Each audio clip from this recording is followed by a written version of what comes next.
Welcome back to the deep dive. Today we are plunging into a source stack surrounding what many commentators and psychologists in our material have called the single most unaskable cultural question of the last decade. Yeah, and it's a question that when it was asked by a news host in Kampala, Uganda, about a decade ago, it just created this bizarre and completely viral moment. You know the clip, I'm sure you do. It's from a 2012 interview on a show called Morning Breeze. And the host is interviewing a trans activist and asks, with this very specific, almost disarming politeness, just a simple phrase. Why are you gay? Exactly. And the sources are really unanimous on why that clip just became an instant meme, why it gets laughs from literally everyone, left, right, straight, gay. It's because in our society, in the West, that question, why are you gay, it's considered settled. It's done. Settled science, resolved by civil rights, and totally outside the bounds of polite or even acceptable discussion. It's a fundamental question that is, for all intents and purposes, banned. So our mission for this deep dive is to really get into the nuts and bolts of the cultural conflict that creates that silence. We've pulled together sources that detail the dramatic geopolitical fallout from a subsequent Ugandan law.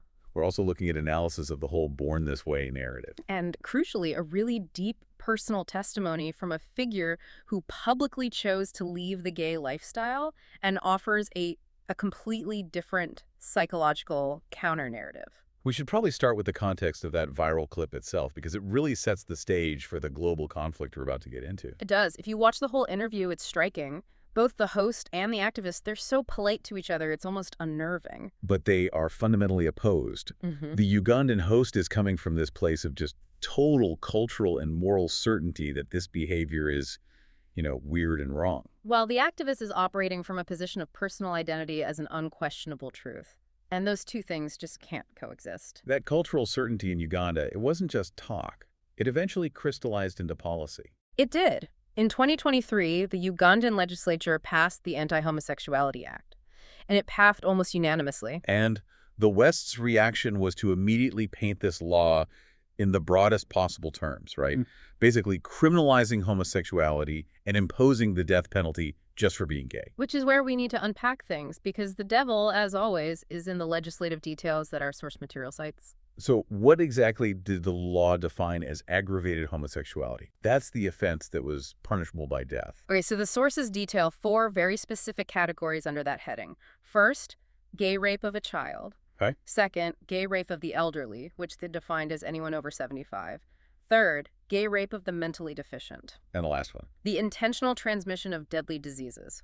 So the capital crimes were targeting very specific acts of sexual violence and, frankly, willful murder by transmission. Not merely identifying as gay. Correct. But that distinction, it just didn't seem to matter to the global political establishment. The reaction was immediate, uniform, and ferocious. And it cut across all the traditional political lines. President Joe Biden is cited in our sources condemning the law as a, what was it?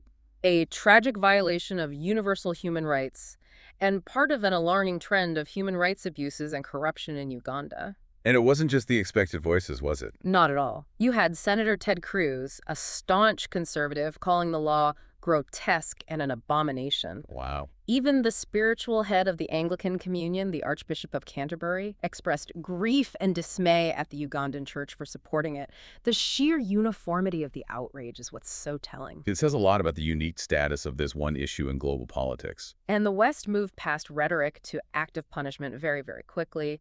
The World Bank immediately halted all new lending to Uganda. And they were explicit about why. Well, completely. They stated that the act fundamentally contradicts the World Bank Group's values. And then, maybe the biggest blow, in late 2023, the U.S. expelled Uganda from AGO. The African Growth and Opportunity Act. That's a huge trade lifeline. It is. They cited gross violations of internationally recognized human rights. And this is where the source material pivots to the consequences. Yeah. And they're stark. They're devastating. The collective withdrawal of that aid, trade access, loans, all of it, it had immediate effects. In the following year, Uganda faced a famine. A famine. Yes. The sources report that 50% of Ugandan children ended up suffering from malnutrition, anemia, and stunted growth. It forces a really critical comparison, doesn't it? Our sources point out that the speed and the severity of that action, kicking a whole nation out of a trade agreement over these specific definitions of aggravated crimes. It just raises the question of which side was genuinely more serious about enforcing its values, the West or the African state. The economic stability of millions of people was seemingly less important than enforcing a very particular set of Western social values. So let's talk about those values.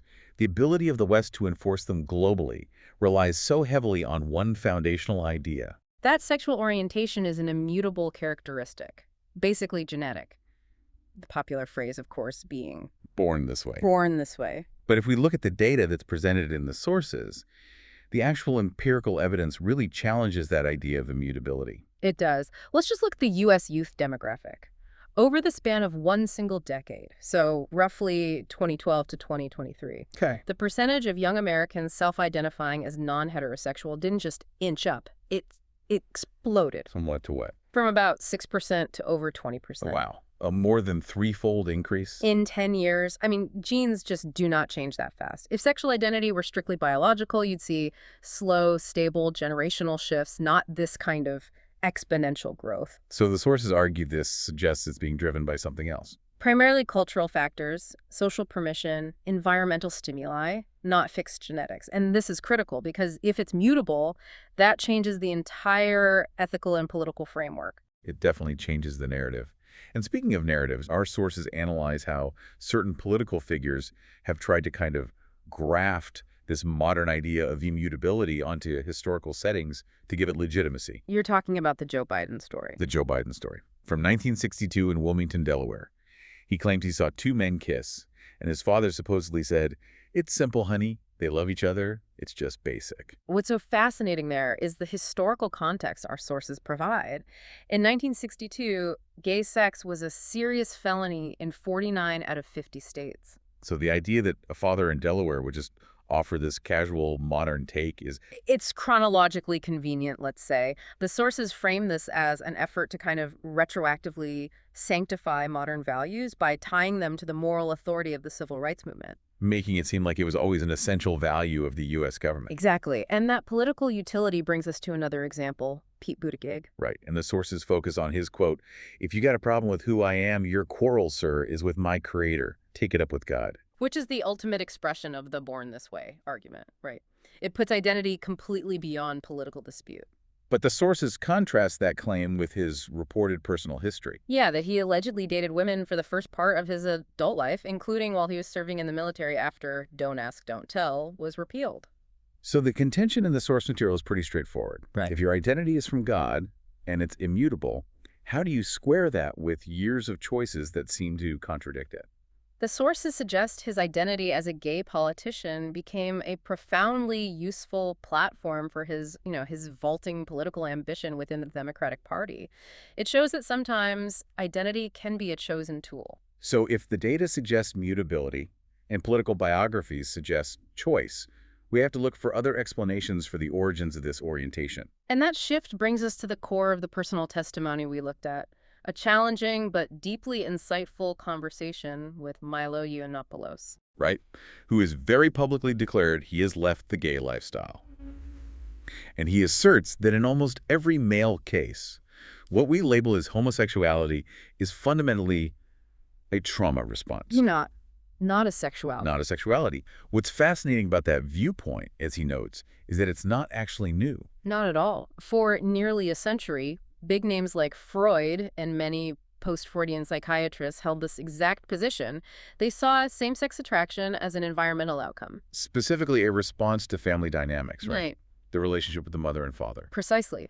The born this way narrative, according to the sources, was consciously developed much, much later in the 1980s, specifically as a PR strategy for the activist movement. To move the debate away from psychology and into civil rights. Exactly. So let's get into the specific traumatic mechanisms he details. He talks about an overbearing or dominant mother. And an absent, or as he puts it, a nebbish father. An nebbish father. For listeners who don't know the term, it means sort of passive, ineffectual, timid. Right. And he calls this the lion-taming dynamic, where the mother just psychologically dominates the father. He says this creates a profound confusion in a young boy about what masculinity even is. The child internalizes an aversion to masculinity because the only examples he sees are either passive or psychologically harmful. Mm-hmm. He even connects this to statistically higher reported rates of homosexuality cited in certain communities, like Black and Jewish populations in the U.S. And he attributes that to what? To high fatherlessness in one case, or the prevalence of this specific dominant mother, weak father structure in the other. He also grounds it in his own life. He talks about his criminal father, a psychologically intrusive stepfather, even sexual interactions with a priest. All of which, he argues, contributed to this damaged view of masculinity, leading him to conclude, if that's being a man, I think I'm out. Which leads directly to the second major part of this theory, the addictive nature of it. Right. The source material argues that because homosexual physical interaction doesn't perform its designed biological function, it's spiritually unsatisfying and physically unsatisfying. And that lack of meaning creates a profound emptiness. So what's the mechanism that links that emptiness to the physical act? The theory is that this void requires immediate, high-volume replacement. Since the act itself is ultimately, sterile and can't fill that spiritual void, it requires constant repetition, promiscuity. To get a temporary physiological and psychological hit, it functions exactly like a behavioral addiction. Like someone addicted to cocaine or sugar, just constantly chasing a dopamine rush that fades and leaves them feeling more empty than before. Precisely. And the sources detail the relentless internal nature of this compulsion. The interviewee gives this really striking, almost darkly funny analogy for it. Gorgoth, the semen demon. Yes. Yeah. He compares this constant demanding urge that floods the mind to a demon he nicknamed Gorgoth, the semen demon. It speaks volumes about feeling enslaved to an external compulsion. A compulsion that overrides your self-control. And if a person lacks control over their own body and urges, the source material contends that this then manifests culturally as a drive for control over other people. This lack of internal peace, according to the testimony, leads directly to the sassy, vindictive, catty cruelty of the homosexual, and he says it's especially directed toward women.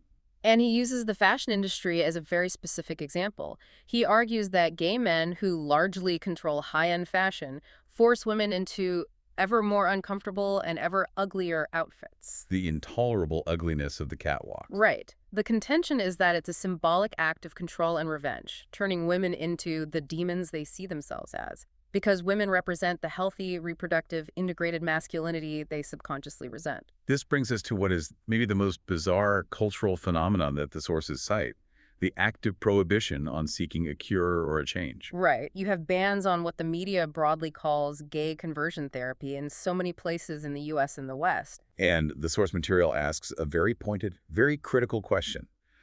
Why are you keeping people gay against their will? If political orthodoxy demands personal autonomy, why is the choice to stop being gay treated as illegal or just fundamentally impossible? The sources argue that the term conversion therapy has been effectively weaponized to suppress more modern, evidence-based practices. They point to the work of the late Joseph Nicolosi, whose books are allegedly suppressed on platforms like Amazon, and his method, reintegrative therapy, which aims to reintegrate the personality by treating the desires not as an innate nature, but as disordered urges that stem from trauma. So how does it functionally differ from the older, more discredited forms of therapy? It approaches the urges like a behavioral trauma response, almost like PTSD treatment. It's based on repetition and interruption. The patient identifies the stimulus that causes the unwanted arousal. The target or schema linked to the trauma. Exactly. And then they immediately interrupt that automatic neurological pathway with a neutral, unexpected action, maybe a physical movement, a cognitive exercise. So it's about actively short-circuiting the brain's automatic association, a kind of neural control-alt-delete. Yes, training the brain to shift away from arousal toward a neutral, non-sexual response. It treats the attraction as an environmental wound that can be healed. And those who try to pursue this path, they face profound hostility.